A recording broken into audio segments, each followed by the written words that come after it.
Agora vamos passar para a parte que tem a ver dentro desta palestra, não no geral, especificamente na psiquiatria, né? Aplicado dentro de todo o que seriam as doenças psiquiátricas, né? Ele já falou extensamente dos transtornos do humor dentro do que é o eixo depressão, bipolaridade, né? Que ele funciona como se fosse um dimmer, né? Em que ponto você está depende dos fatores que contribuem para a expressão da vulnerabilidade, tá? Dentro dos transtornos de ansiedade, né? Eu acho que vai ser mais o campo agora. Não estamos falando das psicoses, né? Que esquizofrenia é todo um campo, né? E ainda nos sobram os transtornos, vamos chamar assim, do caráter, né? Aí tem algumas questões que influenciam muito. Vamos lá. Nós temos um cérebro social que é muito afetado pelas doenças psiquiátricas em vários níveis, né? A socialização, ela pode ser avaliada intrafamiliar, né? Profissional, social e em um nível mais abrangente, vamos dizer assim, da maneira como a pessoa se projeta para o mundo, né? Desde o ponto de vista das doenças, todas estas socializações são impossíveis ainda intrafamiliarmente, tá? No ser moral é um outro campo, né? O que acontece com as psicopatias, né? Qual é o eixo que não funciona neles? Não é um eixo, é todo um sistema que parece não se dar conta, né? De que maneira alguma situação afeta o seu self como um todo. Vamos lá. Eles se sentem envolvidos com determinados objetivos, mas não se emocionam ao respeito. O distanciamento afetivo deles é algo que não os estressa. Tudo a ver com aquele título de por que as zebras não têm úlcera. Então vamos ouvir agora o Mário Juruena. Obrigado, Julieta. Durante o período que eu estava fazendo meu doutorado lá em Londres, uma das coisas que me chamou a atenção, eu estava falando com a Julieta agora no intervalo, é um grupo japonês que tentava trabalhar com pacientes com depressões unipolares, bipolares, e esses pacientes vinham em tratamento com vários fármacos e faziam eletroconvulsoterapia, né, e mostrava o impacto da eletroconvulsoterapia no tratamento desses pacientes, muitos com resposta bem positiva, e como que isso alterava o eixo hipotálamo hipófise adrenal, né, alterando essa palavra que você não guardou bem, né, mas agora a ideia é que pelo menos saia com o conceito, que é mais importante que a própria palavra, né, Olavo? Alostase, então, todo esse sistema nervoso, né, da cognição dos sintomas, né, entrando em choque, né, percebendo uma realidade adversa, um eixo de estresse, levando a diabetes, né? A gente teve a oportunidade de ter o professor Adolfo aqui, que sumidade nessa área, a resistência à insulina, e a Fátima, que trabalha com transtornos alimentares, né, mexendo com o metabolismo, gerando obesidade e todos esses quadros relacionados a esse desequilíbrio, né? Então, não é só o cortisol, como disse bem a Julieta, nós vamos ter todos os hormônios adrenais, simpático, parasimpático, o estresse oxidativo, essas citocinas inflamatórias, anti-inflamatórias, mexendo com a função imune, dando dano endotelial, dano de aterosclerose. Quer dizer, tudo isso começa com o nosso sistema nervoso. Quer dizer, toda essa repercussão de desequilíbrio, de sobrecarga, né, pode e deve ser tratada inicialmente por nós, profissionais de saúde. Nós vamos integrar com os ginecologistas, né, a colega que trabalha com prevenção, não estou vendo ela aqui, eu estava aí há pouco, né, várias abordagens que a gente vai abordar esses pacientes inicialmente, podem ser, como o Olavo estava dizendo no comentário dele, prevenidas inicialmente, né? Então, toda aquela cascata que o Gebara tem conhecimento assim na ponta da língua, né, descrevendo como que vai se desenvolver todo esse processo de estresse oxidativo, né, inflamatório, a gente pode prevenir ele a partir de uma intervenção. E como que vai se dar essa intervenção para tirar esse novelo, né? Então, o estímulo é lá do sul do Rio Grande do Sul, né? Lá eles têm que fazer novelos de lã para se agasalhar do inverno, né? Então, quer dizer, esses 7 graus que eu peguei a semana passada lá, de manhã cedo às 6 da manhã, é um frio que mexe com todo esse sistema aqui. E a gente está vendo que ele está todo imbricado. Você não consegue mexer numa coisa só se não ter consequências nas outras, né? Então, vocês estão vendo que sempre são vias de mão dupla, né? Eu tinha deixado esse slide aqui para o professor Adolfo, mas pena que ele teve que sair, mas a gente começou, ele fez até um depoimento, ele, Olavo, no intervalo, que vai ser gravado em DVD, né, e vai ser distribuído. Como o professor estava colocando, tudo começou com a questão do Cushing, né? Então, esse estudo aqui, o estudo clássico de Cushing, com níveis altíssimos de cortisol, né? E vocês estão vendo aqui que antes do tratamento do Cushing, os pacientes tinham escalas de Hamilton muito altas e depois do tratamento, 3 meses, os níveis de depressão pela Hamilton já baixam, 12 meses após, os pacientes praticamente não têm mais depressão. Eles eram pacientes com Cushing, com níveis altos de cortisol, que foram tratados para o Cushing. E aí, diminuindo o Cushing, os sintomas depressivos diminuem, né? Isso é uma coisa que são pacientes que têm essa síndrome face de lua cheia, né? Pescoço de búfalo, estrias, né? Púrpuras. Essa aqui não parece, mas é a mesma mulher, pessoal. Olha só, ela é a mesma mulher com Cushing e depois do tratamento, 2 anos depois. É ou não é de ficar sem depressão?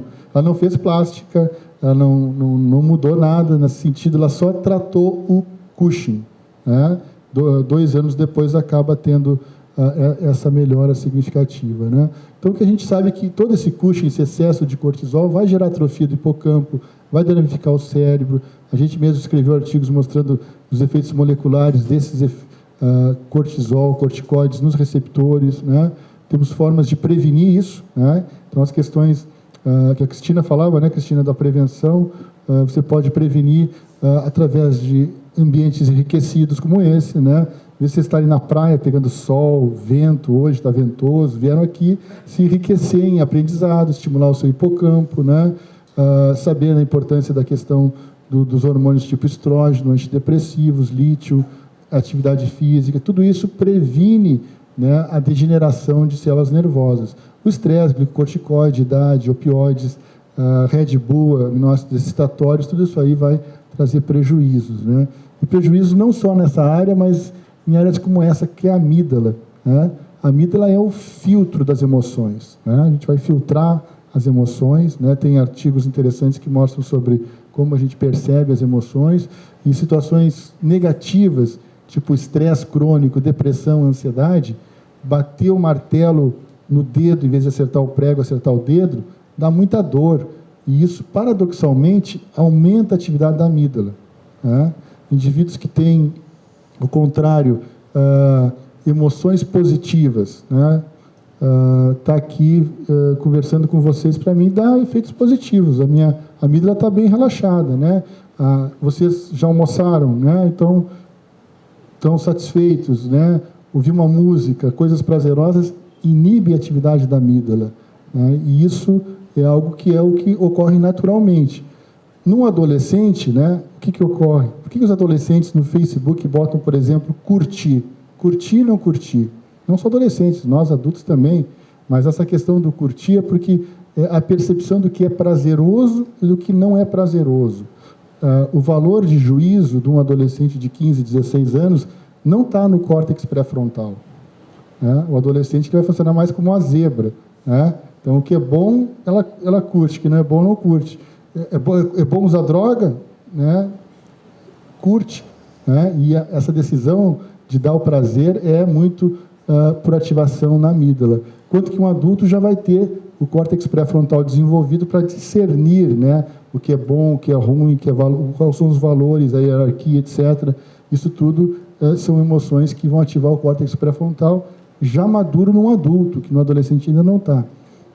Esse estudo aqui, Olavo, a gente fez lá no King's College, um estudo de ressonância magnética funcional, que a gente avaliava pacientes com depressão bipolar e depressão unipolar e voluntários saudáveis. E usava um paradigma que a gente até escreveu, né, Ana, agora um artigo sobre faces, né, e esse estudo mostra que estímulos subliminares, vocês estão vendo aqui uma face alegre, uma face triste. Muito rápido isso aqui, é 33 milissegundos. A gente acaba não vendo, né, dentro de uma ressonância magnética, distinguindo o que é realmente que aparece, porque logo em seguida é encoberto por uma face neutra. A pessoa acaba enxergando mesmo essa face neutra, né? E o que a gente viu claramente foi de que as mulheres, mais do que os homens, mas ambos os sexos acabavam, se estavam saudáveis, sem nenhum nível de depressão, enxergando e ativando a amígdala a faces alegres. E os deprimidos ativavam a amígdala muito mais a faces tristes. Isso é uma coisa muito fácil da gente explicar, né, porque a gente sabe claramente de que qualquer um de nós vai ter interesse por ver coisas mais saudáveis, coisas mais bonitas, pessoas mais bonitas, sorrisos, muito mais do que ver tristeza. Claro que nós, psiquiatras, profissionais de saúde mental, a gente acaba se interessando pelo triste, pelo feio, pelo doente, né? Mas os normais, então, né, acabam sendo estimulados mais aqui. Aí ativavam a amígdala, mesmo que fosse um estímulo subliminar, né? Claro que isso aí pode ser alterado numa alteração, como disse muito bem o professor Adolfo antes, né, que é a questão de, desde o útero, a criança já está nesse processo de interação, né? Olha só como ela está olhando para a face da mãe. Depois ela entra numa interação com os objetos, né? Vai reconhecer o mundo ao redor.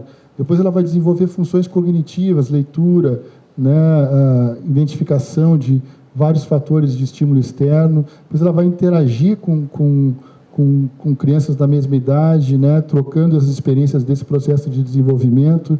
Depois, nesse sentido, ainda vai desenvolver mais capacidades, né? Como a escrita, né? Como a redação, etc.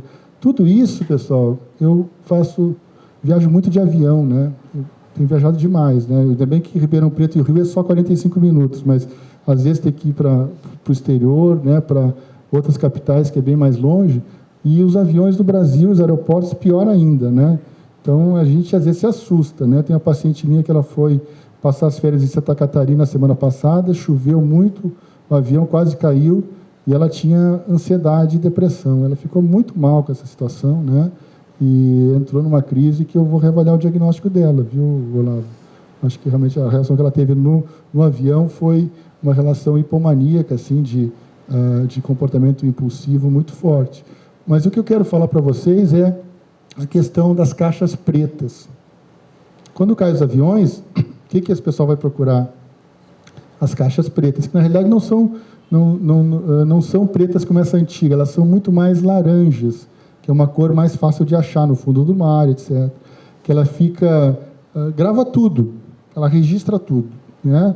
Conversa da aeromoça com o piloto, o que o piloto fez no computador para mudar o destino, mudar os comandos, né? Ela resiste a qualquer dano, né, que possa haver, né? E as pessoas acham isso está registrado. Em geral, essa caixa preta não fica lá na cabine do piloto, ela fica lá no fundo do avião, que é o lugar mais seguro, viu, pessoal? Quando quiserem se garantir, peguem o pessoal que fica mais no fundo, é mais tranquilo, viu? Tem mais turbulência, realmente isso é verdade. Agora, geralmente, é os lugares que ficam mais íntegros depois de acidentes. Por isso, eles botam a caixa preta lá. O que eu estou fazendo essa analogia com a caixa preta que registra tudo? Né?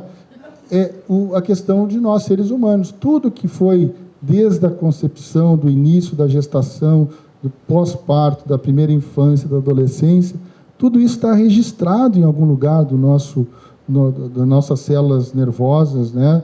Hipocampais, de memória, questões de circuitos de cognição, tudo isso acaba sendo registrado e, de alguma maneira, ele é acessado, sem que nós nos demos conta disso. Né? Existe o processo de deletar algumas memórias, mas várias emoções mais precoces vão ficando marcadas. Tinha um professor meu que ele dizia, né, do tempo da psicanálise, não conhecia a psicoterapia breve ainda, eu acho, Vera, ele dizia claramente, né, a nossa mente é um papel em branco. Conforme as coisas vão acontecendo, elas vão sendo registradas. As que foram escritas primeiro vão ficar mais marcadas ali. Claro que isso é uma simplificação, mas a gente pode dizer que tudo isso está, de alguma maneira, marcando que as experiências precoces afetam essa arquitetura do cérebro. Elas vão deixar marcas que vão afetar todo o desenvolvimento do indivíduo. Então, voltando para o nosso conceito lá, né, de um desenvolvimento normal, no hipocampo, hipotálamo, glândula pituitária ou hipófise, glândula suprarrenal, se você tem um desenvolvimento normal, você vai ter esses receptores nessa quantidade.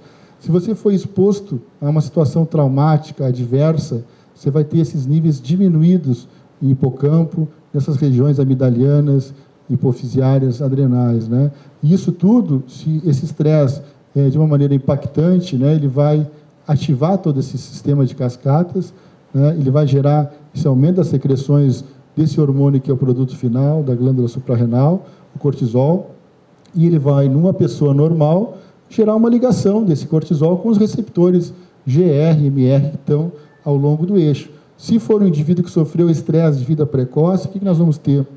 Uma pobre ligação. Então, aí a gente fica pensando assim, né, Estima, Gebara, Olavo, vocês que trabalham muito na clínica, na frente, aí, trabalhando com medicamentos, o que vai acontecer com esses receptores, né? A gente vai ver, né, Julieta, que esses receptores eles vão ter uma pobre ligação ou uma disfunção com o cortisol, né? Que as medicações vão modificar isso, né?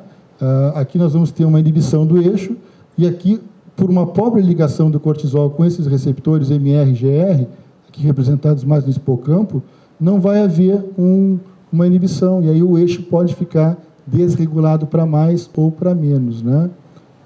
Havendo esse erro na transmissão. E esses dois receptores, diga.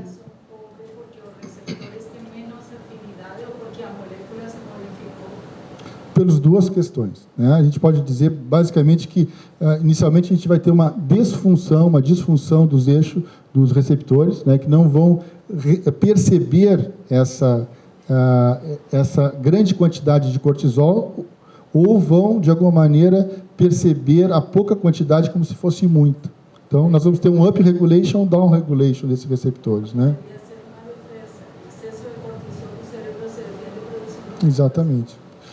Na PERJA, a Fátima deu uma aula numa mesa que eu estava com ela, com o Romildo, com a Alexandrina e com o Marcos, lá de Minas Gerais, que é muito interessante a gente ver que a depressão ela pode ser melancólica, nós vamos falar um pouquinho dela agora, ou uma depressão bipolar do tipo 2, atípica, que a gente vai ver que ela acaba sendo também um padrão inverso. As duas vão ter alterações diferentes nesses receptores, porque esse receptor aqui, o MR, ele é o que ocorre primeiro, né? As primeiras mudanças de estresse, quem vai tentar dar conta é aquele que está na linha de frente, né? Ele vai tentar resolver uma situação ambiental muito inicial. Depois de um tempo, e aqui esse slide mostra claramente isso, então, um estresse ambiental, por exemplo, eu que contei para você, saí de Ribeirão Preto, cheguei em Ipanema, na Vieira Solta. Um ambiente novo, olho para o mar, respiro o ar marinho, isso aqui dá um estímulo diferente, né? Não, é um estresse positivo.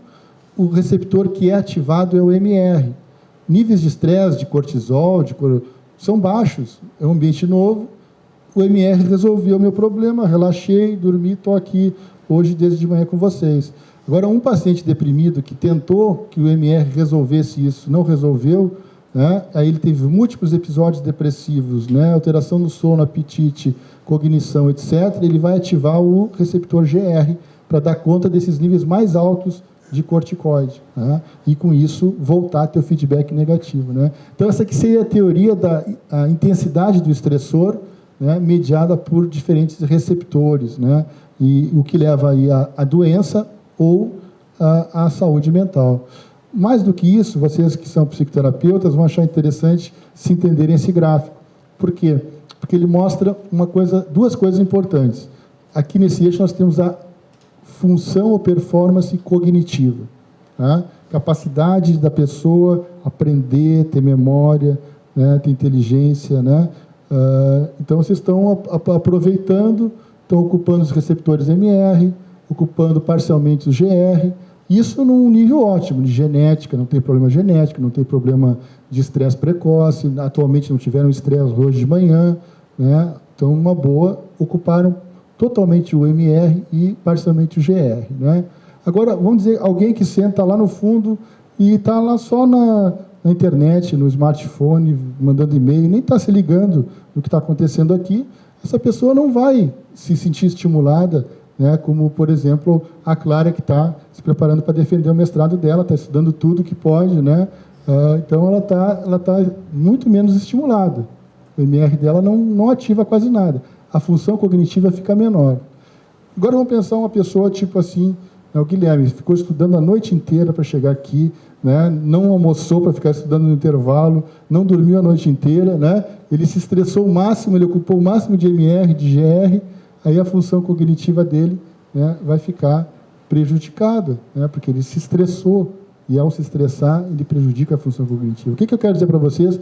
É o caminho do meio, né? Não pode ser sem estresse nenhum, nem com estresse demais. A gente consegue mapear isso e correlacionar isso com a função cognitiva, né? Eu gosto muito desse slide aqui, Joseph, porque ele faz exatamente o exemplo do que a gente está falando até agora, né, Olavo? É a questão da saúde e da doença, né? Quer dizer, uma função de serotonina de 100%. Né? Um pequeno estresse pode levar o indivíduo a desenvolver uma alteração na função de serotonina. Né? Fique à vontade, tem lugar aí, viu, pessoal? Então, essa função da serotonina, num estresse agudo, vai mobilizar inicialmente, como a gente dizia, os receptores MR, e logo após, os receptores GR tendem a não devolver a pessoa para 100% de função de serotonina, né? Mas de uma maneira que o indivíduo fica perto de 80%. Agora, se a gente pegar os nossos pacientes, né? Pacientes crônicos, tratando com a Julieta lá, já fizeram vários fármacos, estão fazendo ECT, né? E já chegam para serem atendidos uma função de serotonina na base de 30%. Né? O estresse crônico, bastante limitante, né? Na vida dessa pessoa, e a gente vai melhorar um pouco esse paciente, mas ele vai ficar ali na base dos 50%. Quer dizer, a gente pegando a pessoa, como dizia o Olavo no intervalo, já com a doença avançada, você não tem muito o que fazer por ela, por mais que você consiga fazer. Então, o objetivo realmente é o diagnóstico precoce, né? É pegar essa caixa preta e entender exatamente o que estava acontecendo na história de vida desse paciente, né? Porque se você tiver essa noção de que, conforme for o comportamento desses receptores, MR ou GR, você vai ter mais atividade do eixo ou menos atividade do eixo, isso vai dar alguns padrões diferentes de comportamento, né, de subtipo de depressão, de doenças crônicas como artrite reumatoide, alergia, asma, né, problemas cognitivos de memória, né? Então, uma hiperatividade, a sua pergunta, né, Julieta, do GR, né, para cima vai dar problemas cognitivos, né? Ele vai ficar superativado. Um déficit na atividade dos receptores MR, não percebe o nível de cortisol, vai dar subtipos de depressão, tipo atípico, tipo bipolar do tipo 2, né? E a gente vai ver que esses pacientes têm realmente um prejuízo grande, né? Uma forma de avaliar esse eixo são com esse eixo que tem no seu principal produto, o cortisol, é usar outros corticoides para isso, né? O professor Adolfo falava da questão do teste de supressão da dexametasona. A dexametasona é esse corticoide Decadron, né? Tem várias formulações do Brasil, só que a dexametasona, vocês estão vendo aqui, ela é muito mais seletiva para GR, se liga muito mais, é diferente do cortisol que está no meio dos dois, tanto para MR como GR. A gente desenvolveu lá em Londres um teste que é o teste da prednisolona, outro corticoide muito comum na prática clínica, o Predzin, né? Que você vê que ele não é ainda o ideal, mas ele já está muito mais próximo do nosso corticoide natural, né? Ele está muito próximo da seletividade do GR, do MR, né? E a gente acabou também fazendo alguns estudos recentes com um fármaco para avaliar, que é a fludrocortisona, usada também para aumentar a pressão arterial, né? E esse muito seletivo dos receptores MR.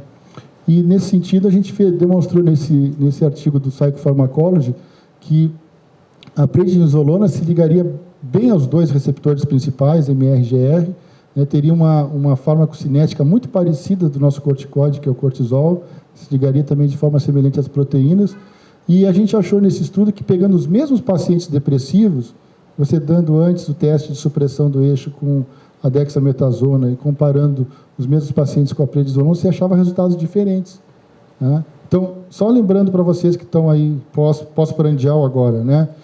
Você tem um estresse, tem uma depressão relacionada a esse estresse, e aí você quer medir o eixo. Aí você usa um corticoide para avaliar esse eixo. O corticoide mais usado é a dexametasona durante muitos anos, né? Os precursores, as pessoas que trabalharam isso nos anos 80 e antes disso, né, mostravam que tinha alguma coisa, mas também tinha alguma não seletividade, não especificidade. E a gente está mostrando aqui que realmente, por quê? Porque essa dexametasona é diferente do cortisol, né? A gente tem outros fármacos já disponíveis, como a prednisolona, que são mais parecidos, né? Esse artigo teve um impacto bom na literatura, né? E a gente acabou publicando, Olavo, agora, depois dele, na Neuropsychopharmacology, né? Que mostra realmente uma outra questão interessante, né? Um fármaco muito usado para tratar transtorno obsessivo-compulsivo, e um fármaco também usado como um potente antidepressivo, mas com muitos efeitos adversos, proscrito da psiquiatria no uso de pacientes bipolares, em pacientes só com depressão unipolar, né, mostrou que ele não mexe em nada com o eixo HPA, com os receptores GR. Quer dizer, um potente antidepressivo como a anafranil, né, que é a clomipramina, que todos aqui que trabalham na clínica sabem que é um potente antidepressivo, apesar dos efeitos adversos. Ele não resolve nada, não mexe nada com o eixo HPA.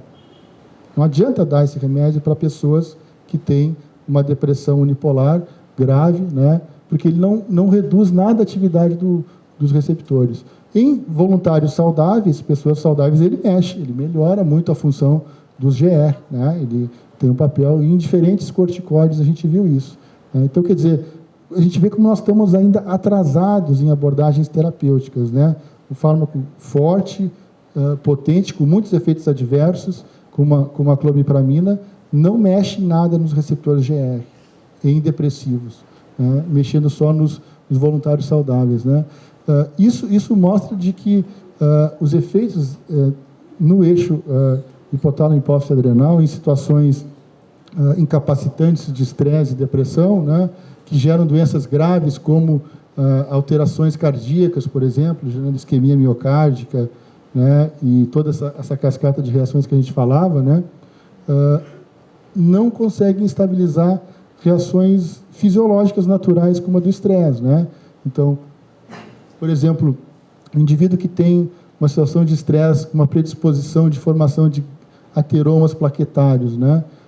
Toda essa cascata de reações gerando isquemias coronarianas, né, não consegue ser revertida se ele tiver associado a um quadro depressivo, né?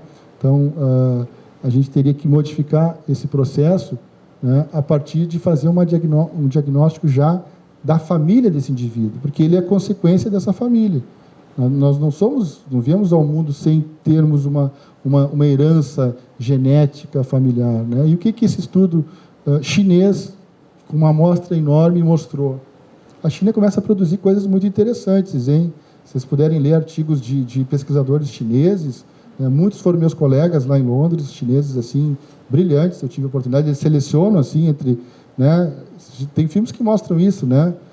Vai selecionando a pessoa desde a tribo, né, da aldeia, da cidade, vai passando assim por vestibulares, e os caras que chegam para ir fazer doutorado, pagam pelo governo chinês no exterior, são pessoas brilhantes. Eu tive esse colega aqui, que teve falar na epidemiologia do Instituto de Psiquiatria, que ele mostrou claramente, num segmento de 100 mil pessoas, né, que as pessoas que têm famílias com história de depressão, né, têm a predisposição muito maior, né, de desenvolver quadros depressivos daquelas famílias que não têm história de depressão, né?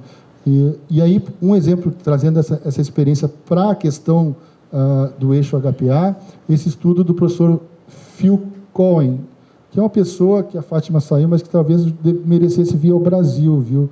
É um pesquisador de Oxford, ele teve na minha banca de doutorado, claro, então, no doutorado lá, só o aluno e os três da banca se fecham um dia inteiro numa sala, sem ninguém na plateia, sem ninguém para assistir, você fica lá. O professor Phil Cohen deu contribuições muito ricas para a gente, Nesse estudo ele mostra que o cortisol salivar está aumentado em sujeitos que não têm depressão, mas têm um familiar depressivo.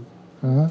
Então, quer dizer, ele tem um filho depressivo, um irmão depressivo, e aqui, ó, num dia como hoje, né, um sábado, ou numa segunda ou terça-feira, o cortisol, ao despertar em azul, né, mostra que essas pessoas que têm um familiar depressivo é muito mais acentuado os níveis de cortisol, de atividade do eixo, mesmo sem a doença instalada. A família já tem uma predisposição a isso, né?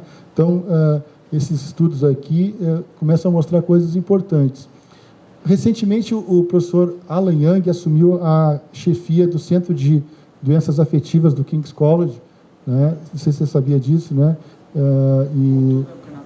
Ele voltou do Canadá para o Imperial College e começou a trabalhar com David Nutt e se resolveu que o Instituto de Psiquiatria do King's College precisava de um nome como o dele para liderar os diferentes professores, e ele publicou, no ano 2000 já, que o futuro das abordagens terapêuticas nos transtornos do humor estaria nos receptores de glicocorticoide, né? Então, quer dizer, as coisas vão partir cada vez mais para isso. Se não houvesse a crise econômica de 2008, 2007, né? E alguns estudos não levassem em consideração coisas que nós estamos falando aqui do diagnóstico, nós já teríamos moléculas mais importantes no mercado para tratar esses quadros. Eu acrescento que não é só o GR, já discuti isso com o próprio Alan Young, os MR também acabam sendo importantes para tratar esses quadros. Mas isso não é uma coisa nova, né?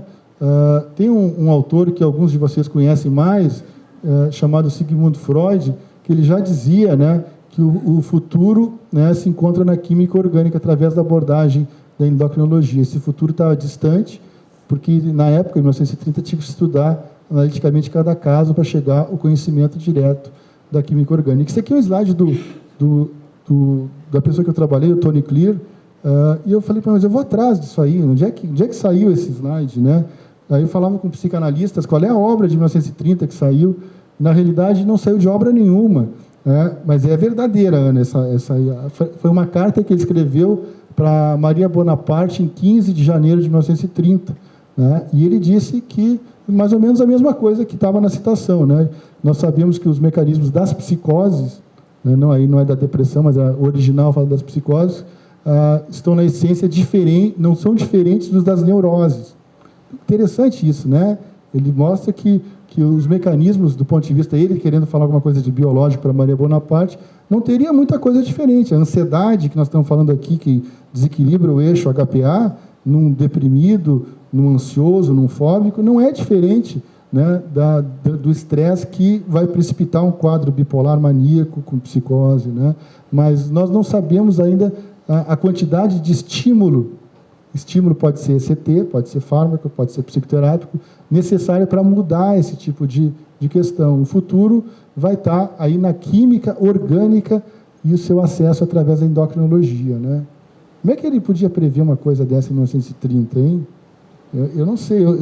Quando eu comecei a fazer minha formação psicofarmacológica, tentava sempre falar, mas Freud está atrasando.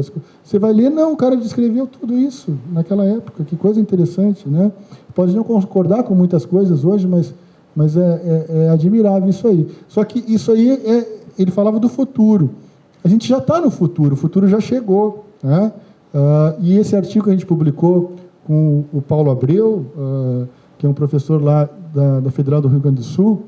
Eu fui dar um curso lá na pós-graduação da Federal do Rio Grande do Sul, como esse aqui, uns anos atrás, e ele disse, Mário, mas eu tenho uma série de casos de bipolares, né, que são muito reativos a qualquer situação de estresse. Tá? Tem uma situação de estresse, as pessoas ficam, se desequilibram, tem episódios hipomaníacos, maníacos, depressivos, né?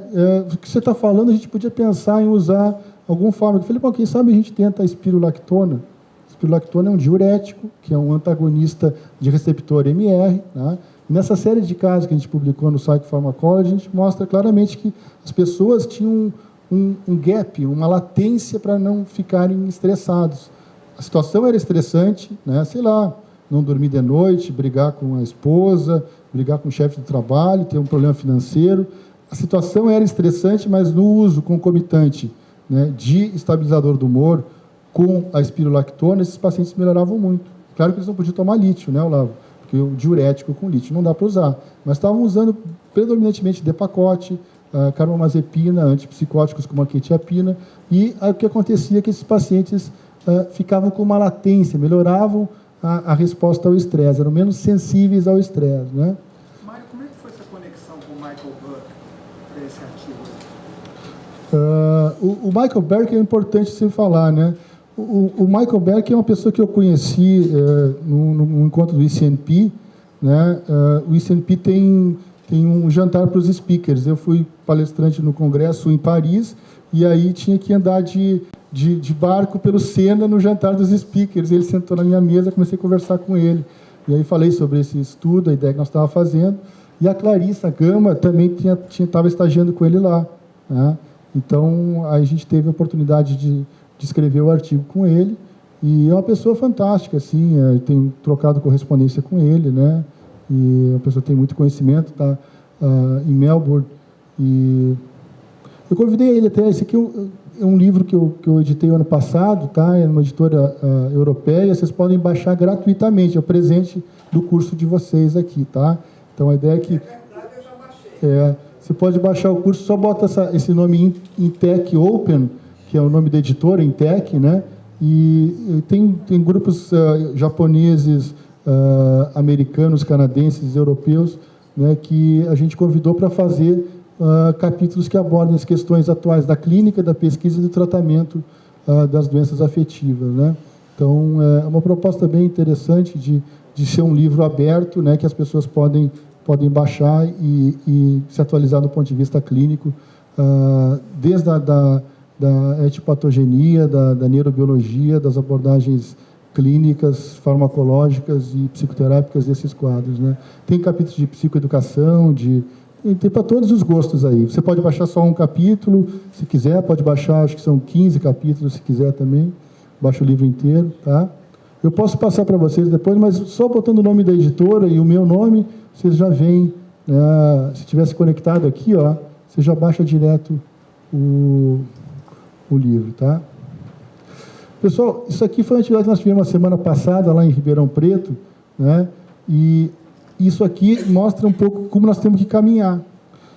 Vocês lembram da história bíblica de que as epilepsias eram possessões demoníacas.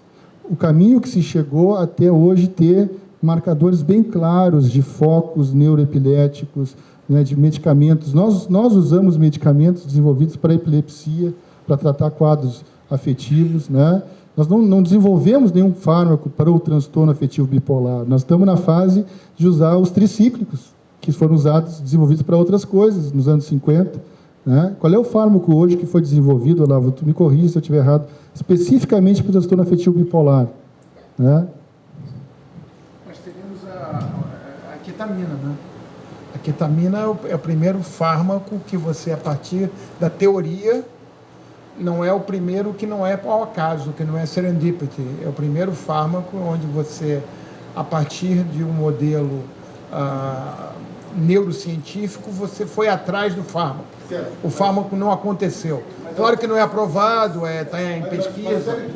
Se a gente pensar, já existia e foi desenvolvido para anestesia inicialmente. Era um fármaco desenvolvido para anestesia. Se a gente pensar assim que nenhum fármaco hoje foi desenvolvido como para várias doenças, especificamente para o transtorno bipolar, especificamente para essa oscilação de humor, né? Nós já temos isso na epilepsia, para várias situações específicas, temos cirurgias para epilepsia, temos várias abordagens.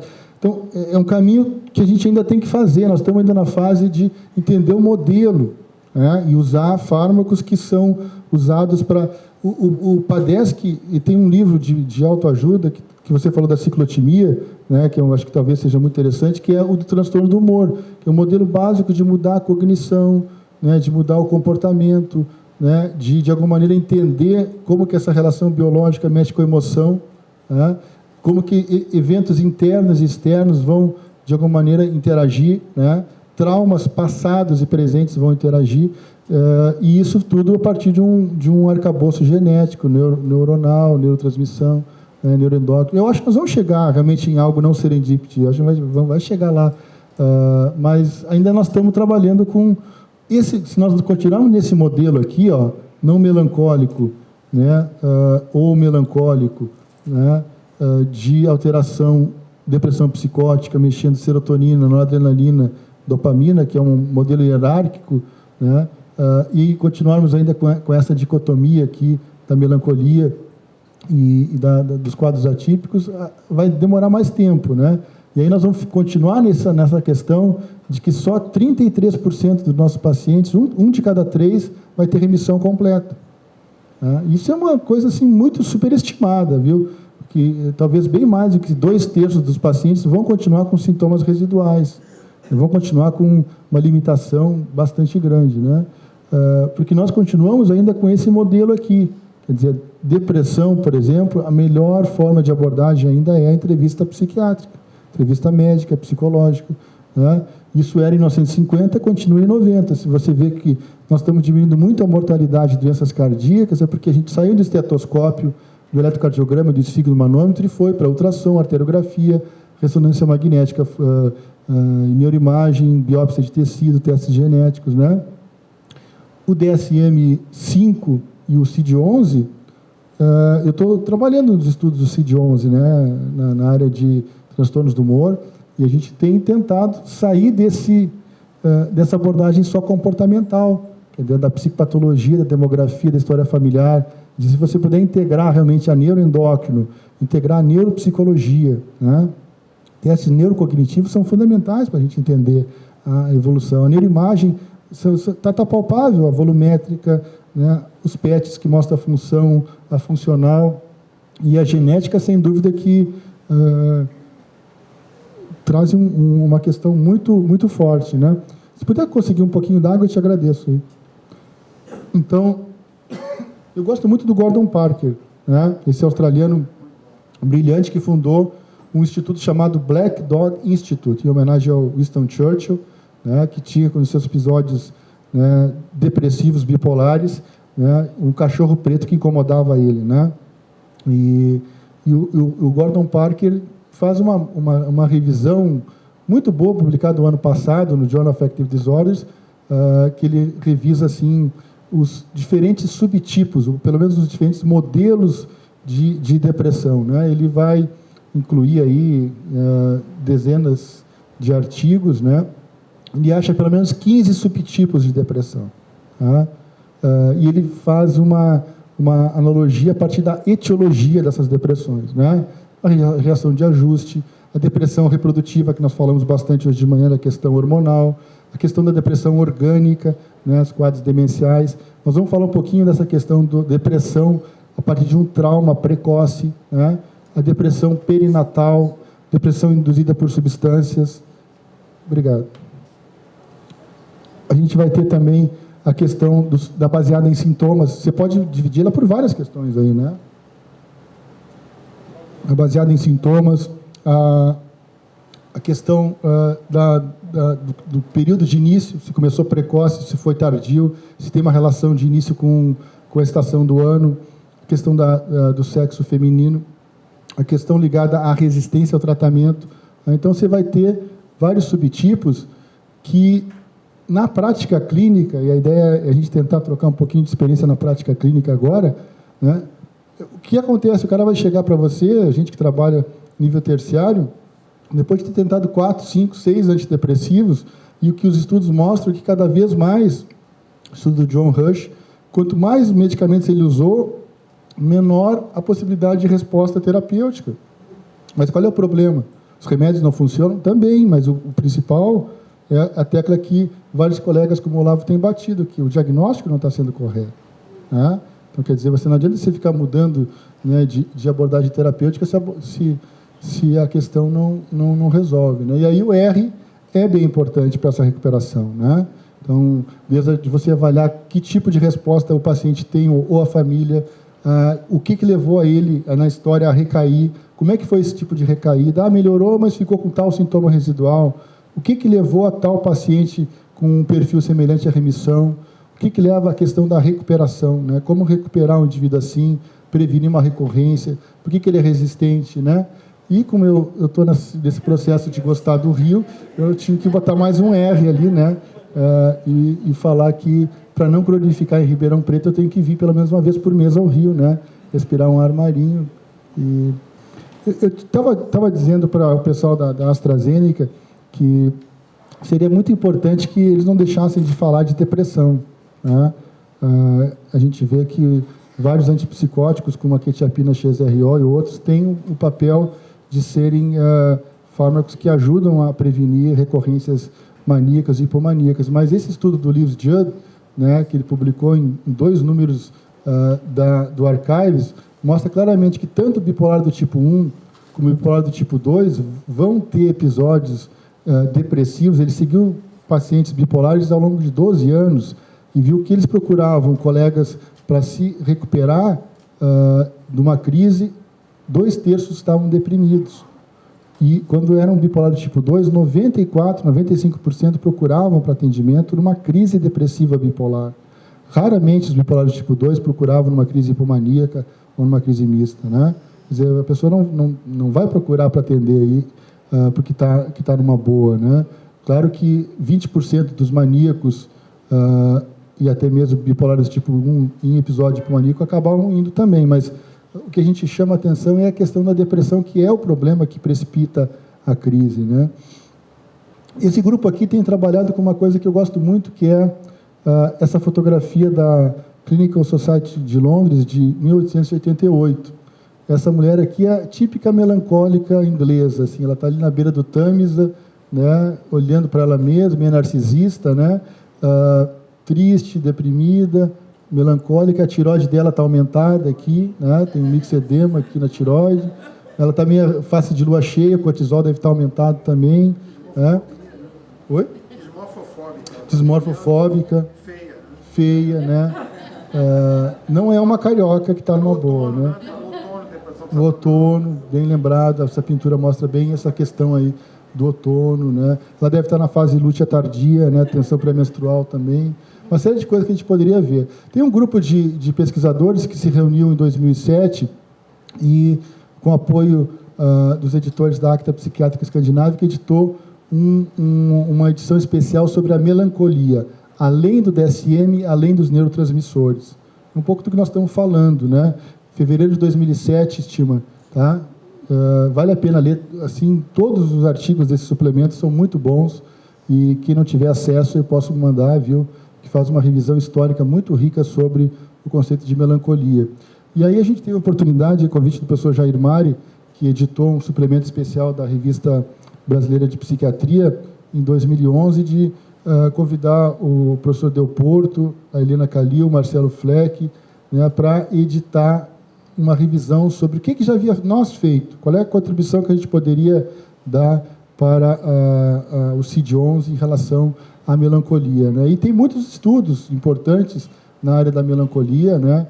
Depois até isso repercutiu, me convidaram para escrever um editorial da Acta Neuropsiquiátrica, que é uma revista dinamarquesa, né? Onde vários estudos mostram que muita coisa de neurociência, como o cortisol aumentado na melancolia, já poderiam estar sendo integrados. Como a gente tem um diagnóstico de hipertiroidismo, com alteração de hormônios T4, TSH, que é um diagnóstico sindrômico ou subsindrômico de alteração da tiroide, né, com vários outros exemplos de fenomenologia, de retardo psicomotor. O Gordon Parker fala muito disso. O deprimido tem uma lentidão, uma falta de energia.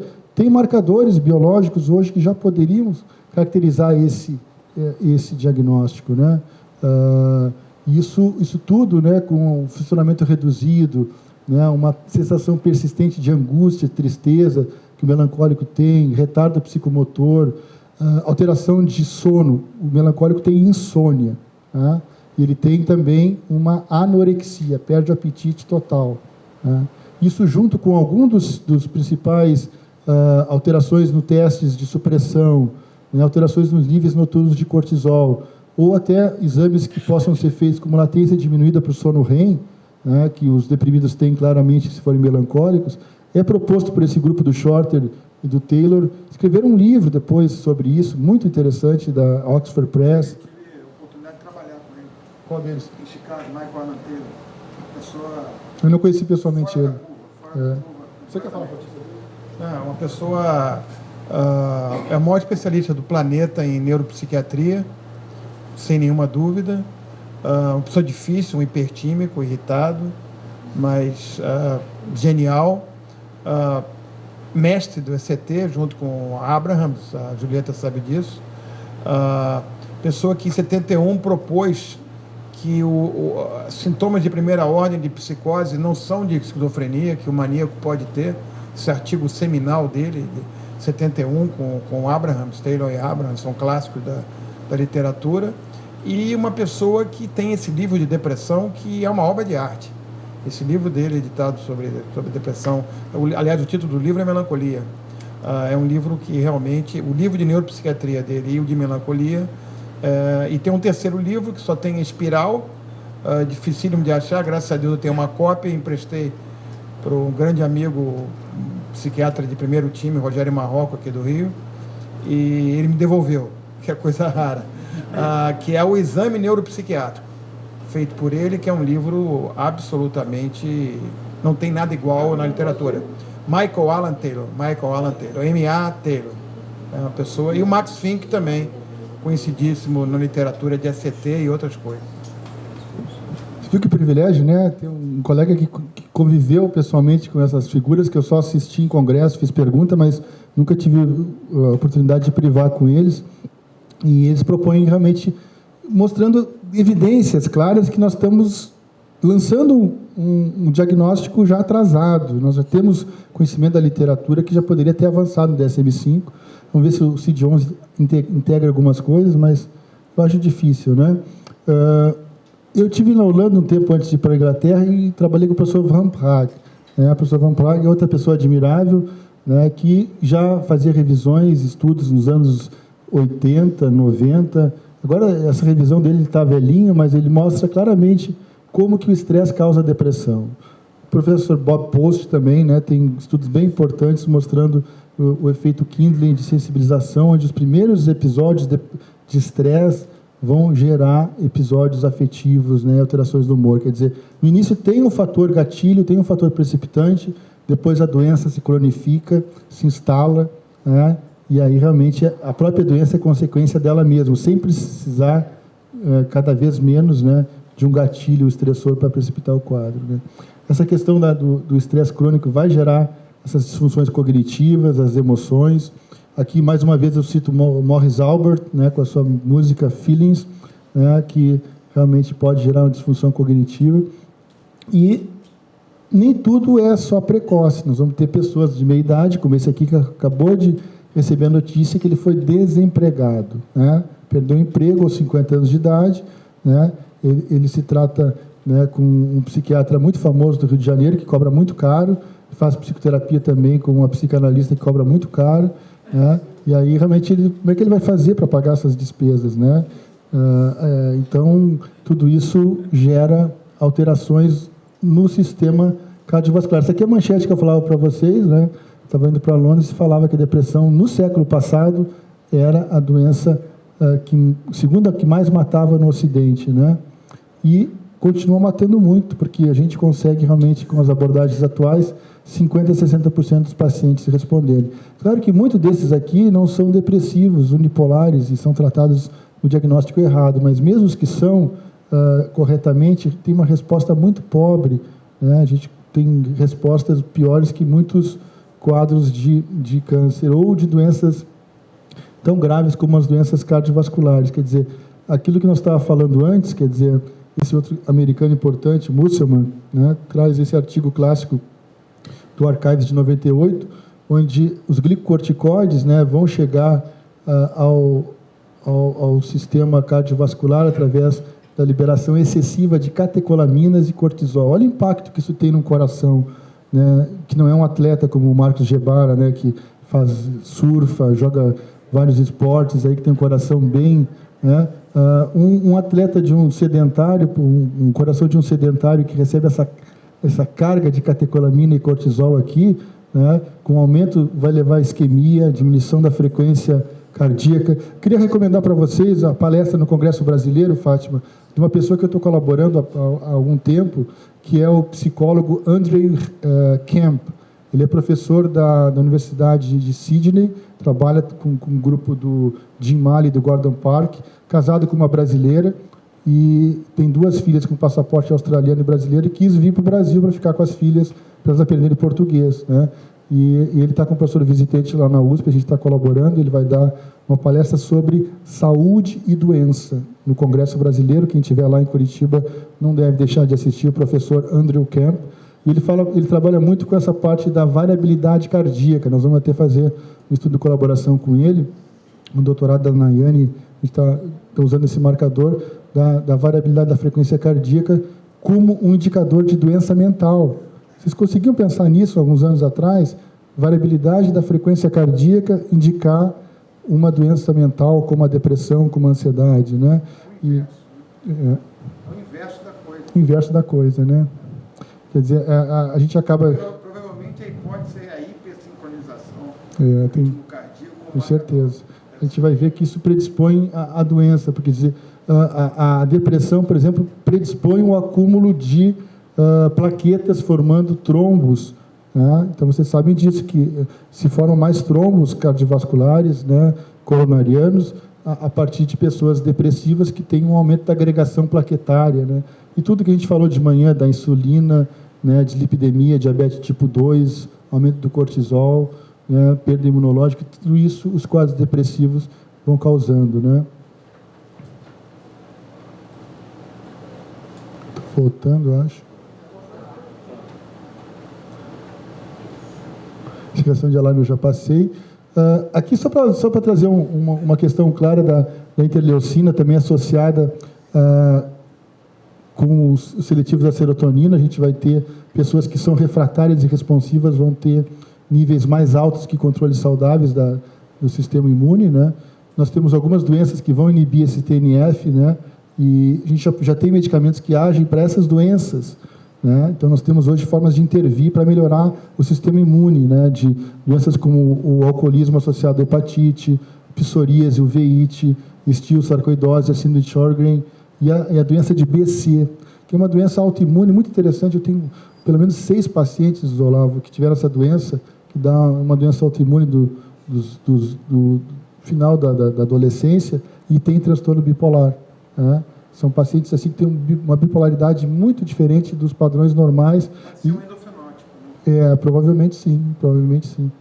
Então, a gente já tem essa substância, estou falando de intervenções farmacológicas, o etanercept, que melhora a evolução de quadros de fadiga, de depressão, em pacientes com psoríase, né? Então, você mede, por exemplo, a depressão pela escala de Beck de depressão nesses pacientes, e você vê que a terapia imunológica com essa substância, né, melhora os sintomas depressivos. Você está tratando, é uma coisa assim, não é ficção científica, é prática clínica. Usar uma substância que melhora realmente os sintomas de depressivo, né, não melhora os sintomas da doença da pele ou a dor que está associada a esses sintomas da psoríase, mas os sintomas depressivos eles ficam diminuídos, né, segundo medidas ao longo de 12 semanas de tratamento. Já na 4ª semana já tem uma resposta significativa, né? Esse artigo aqui eu recomendo para vocês, pessoal. Acho que é um pouco que estava falando com a Julieta antes, né? Um artigo publicado no Molecular Psychiatry, de um grupo holandês. Essa pesquisadora, Brenda, o sobrenome dela em português fica um pouco, talvez, fálico, né? Mas ela tem estudos muito interessantes, a Brenda Penix, com uma corte de mais de 700 pacientes na Holanda com depressão e ansiedade, né? Ela faz uma subdivisão diagnóstica de depressão melancólica, depressão atípica e mais de 500 controles, e faz marcadores inflamatórios, né, de proteína C reativa, interleucina, TNF, síndrome metabólica, cortisol salivar ao despertar, né, abordagens de medida do cortisol diurno, né, uma série de medidas muito interessantes. É um artigo clássico já, publicado na revista de maior impacto na psiquiatria atualmente disparado, que é a Molecular Psychiatry. Quer dizer, e o editor é um brasileiro chamado Júlio Licínio, né, atualmente residente na Austrália, e fez a residência dele lá na USP, e trabalhou muito tempo no NIH, como o professor colocou, né, junto com George Crossus e o Philip Gold, que é outro grande expert que vem ao Congresso Brasileiro de Psiquiatria em Curitiba, né? O professor Philip Gold é um endocrinologista que trabalha nessa área de neuroendócrino. Quem quiser continuar ouvindo essas coisas e se interessar por esse tema, o professor Philip Gold vai trazer, acho que 2 palestras, né, Fátima? 2 conferências no Congresso Brasileiro, né, em Curitiba. Não, mas é só para lembrar que vai ter algo que vai trabalhar muito nessa linha também, e uma coincidência, que não é coincidência, esse ano nós vamos ter essa oportunidade, né? Então, aqui, medidas do síndrome metabólica, a gente vê claramente aqui, quando tiver C, por exemplo, é porque deu diferença entre depressão melancólica e atípica, né? Circunferência abdominal, um atípico muito maior. Se a gente for ver, por exemplo, os números de sintomas de síndrome metabólica na depressão atípica maior.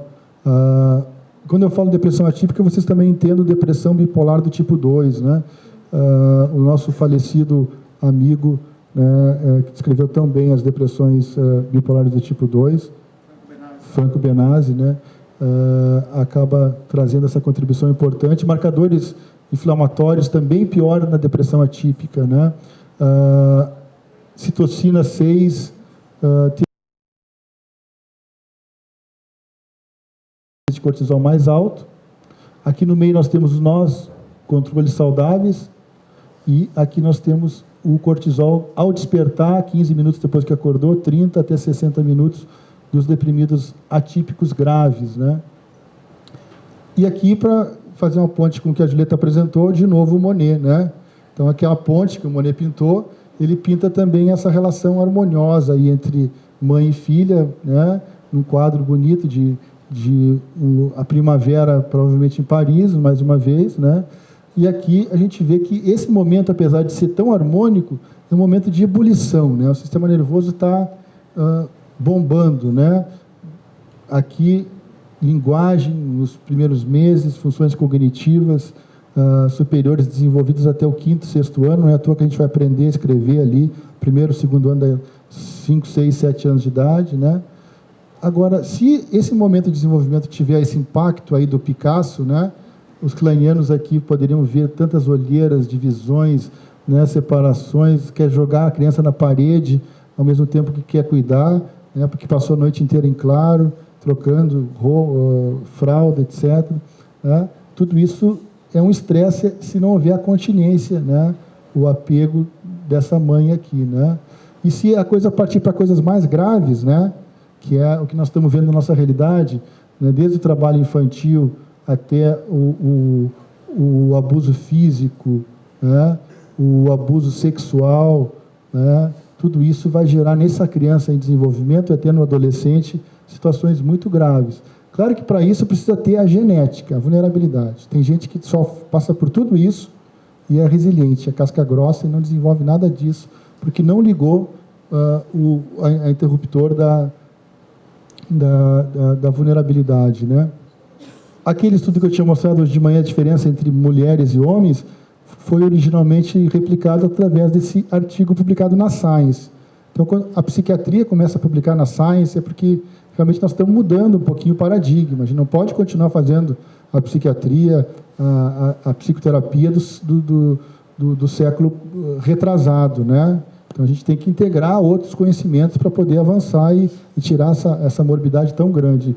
E o Nemiroff, num trabalho genial, mostra claramente isso, que o estresse de vida precoce e de quadros depressivos é um subtipo neurobiologicamente diferente de quadro depressivo, né? E a vulnerabilidade genética vai levar claramente a uma maior predisposição quando o raio cai 2 vezes, né? Na genética e no ambiente. E aí o Nemiroff levou a Christine Hein, que fez esse estudo fantástico, mapeando a vulnerabilidade, o estresse precoce, o trauma, né, com a falta de suporte. Nossos serviços públicos não dão suporte, os indivíduos também, as famílias acabam não tendo uma busca de tratamento, E aí as alterações comportamentais são muito graves. Essa aqui talvez seja a revista mais interessante daqueles que quiserem se aprofundar no tema, Psycho Neuroendocrinology, o impacto é praticamente 6 na literatura, né? É uma revista muito interessante. A gente fez uma questão que o Olavo levantou agora, um estudo de colaboração com o grupo da Linda Carpenter, que é uma importante pesquisadora da Brown University, que o casal Feijó de Mello tinha estado com eles lá, e eu e o Caio Niparante lá em Londres também tínhamos algum contato, e a gente escreveu uma revisão interessante sobre depressão e estresse. Quer dizer, depressão e estresse é para quem pode, não para quem quer sofrer com ela, né? Algumas pessoas vão passar por situações de estresse, vão ter todas as situações para desenvolver um quadro depressivo, mas não vão desenvolver, né? Porque não tem o endofenótipo. E outras passam por poucas coisas estressantes, mas desenvolvem quadros muito incapacitantes. Aí é questão da família de novo. E aí a gente vê essa questão do estresse, né? Eu sempre falo da zebra e do leão, que tem essa situação de estresse, depois chega um tempo que a zebra lutou ou fugiu, e ela chegou lá na sua relva, né, para relaxar, descansar, né, passou pelos estágios de estresse, mas essa criança que passou por uma situação muito estressante, né, ela não vai ter essa curva normal, aí ela vai desenvolver todas essas doenças, né, ligadas ao ciclo sono-vigília, doenças musculares, doenças digestivas, cardiovasculares, que nós já falamos, né?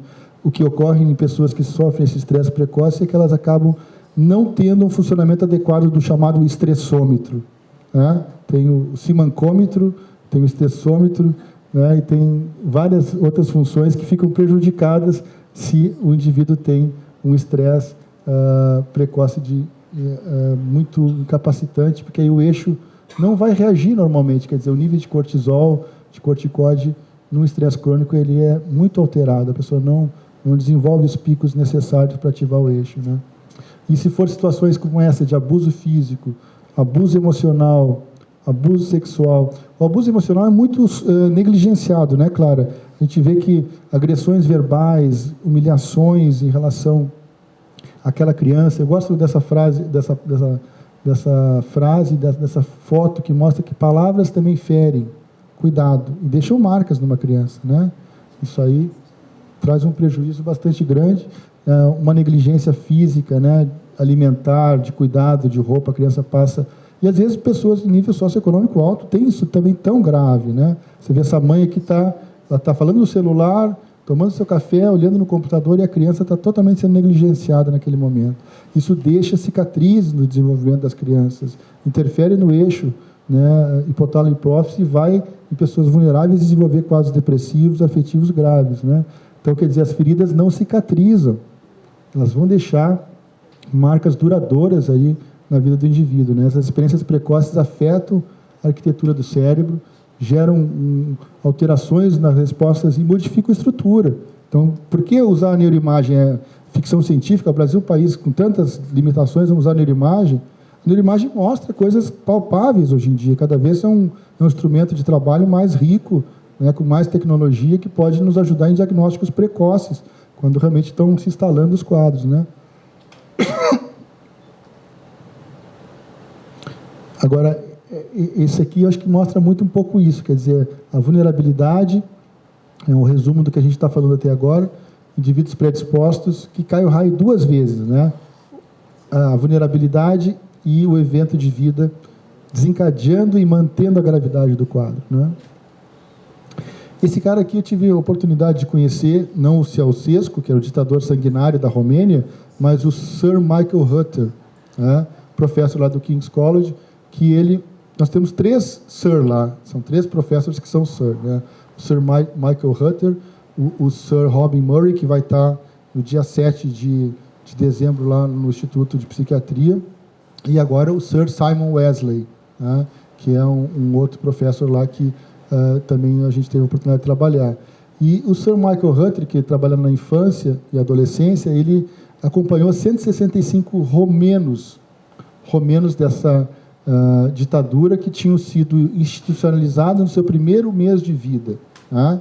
ficaram órfãos, os pais ativos políticos ou estavam contrários ao regime, foram exterminados e as crianças ficaram institucionalizadas em ambientes extremamente assim, nocivos, sem menor cuidado, sem nenhuma atenção, né?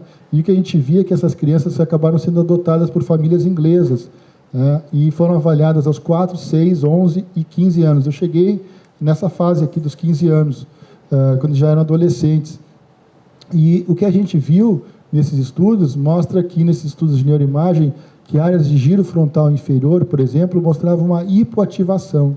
As crianças que tinham passado por maltrato, com 15 anos de idade, tinham um comportamento, né, de hipoativação que se correlacionava, quanto maior a hiperatividade, menor a hiperatividade motor, eu digo, menor a atividade do giro frontal inferior. E o oposto verdadeiro, quanto mais ativa essa região cerebral, menor os scores nas escalas de hiperatividade.